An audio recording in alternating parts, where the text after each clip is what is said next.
Sebagaimana kita lihat sebenarnya bahkan di masa-masa awal pandemi ya, di mana mulai banyak perusahaan yang juga melakukan PHK, meskipun belum full PHK itu ada yang baru me-layoff hanya untuk beberapa lama gitu ya. Sementara PHK sementara itu saja kita sudah melihat dampaknya terhadap beberapa perusahaan asuransi yang memang mengcover jaminan yang seperti ini ya, yang menjamin juga risiko yang diakibatkan oleh PHK.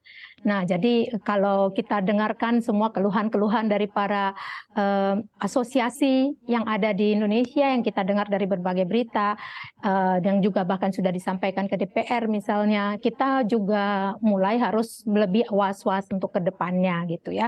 Karena memang yang paling utama dalam mengantisipasi hal ini adalah bagaimana setiap perusahaan itu waktu membuat produknya itu mereka sudah mempersiapkan proteksi yang benar-benar di belakang.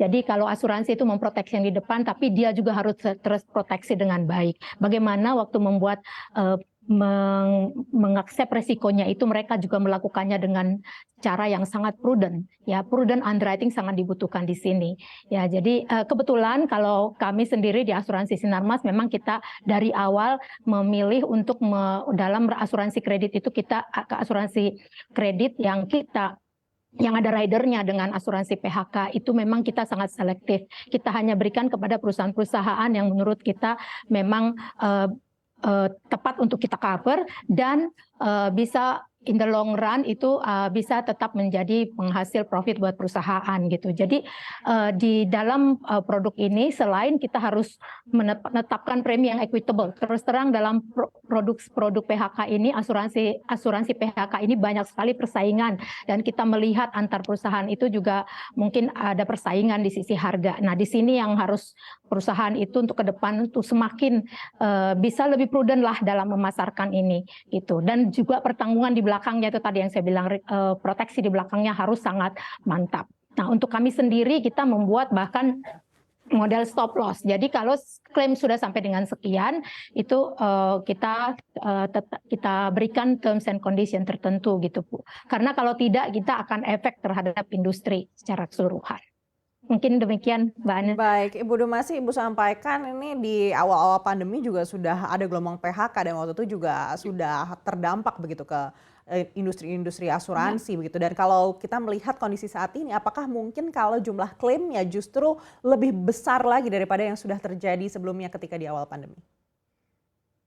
Bisa ya, bisa tidak. Jadi kalau kita lihat sekarang kan asuransi kondisi COVID ini kita belum tahu nih berakhirnya di mana ya. Kelihatannya sudah seperti berakhir, tapi nanti tiba-tiba muncul lagi sesuatu gitu ya. Dan sekarang lagi trennya meningkat.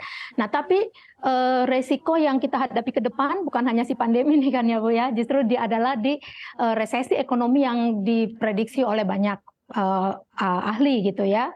Nah, jadi mungkin untuk mengantisipasi itu yang saya bilang kita setiap perusahaan asuransi harus lebih alert lah dalam menghadapi ini karena kita belum tahu apa yang akan terjadi tahun depan. Kita sih maunya selalu positive thinking ya Bu ya, untuk kita bisa berpikir bahwa meskipun orang semua bilang ekonomi akan turun, tapi kita buktinya kemarin di Indonesia sampai dengan QT kita dapat yang sangat luar biasa yang mungkin nggak pernah terbayangkan sebelumnya gitu Bu.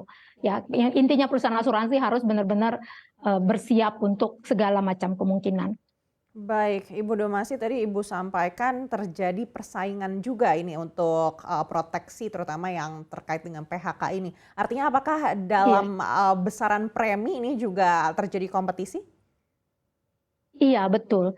Nah, makanya kami memutuskan tuh karena kita juga memasarkan produk ini dan bahkan bekerja sama juga kadang-kadang dengan beberapa perusahaan asuransi jiwa yang karena ada juga yang beberapa yang memang di-cover oleh asuransi jiwa.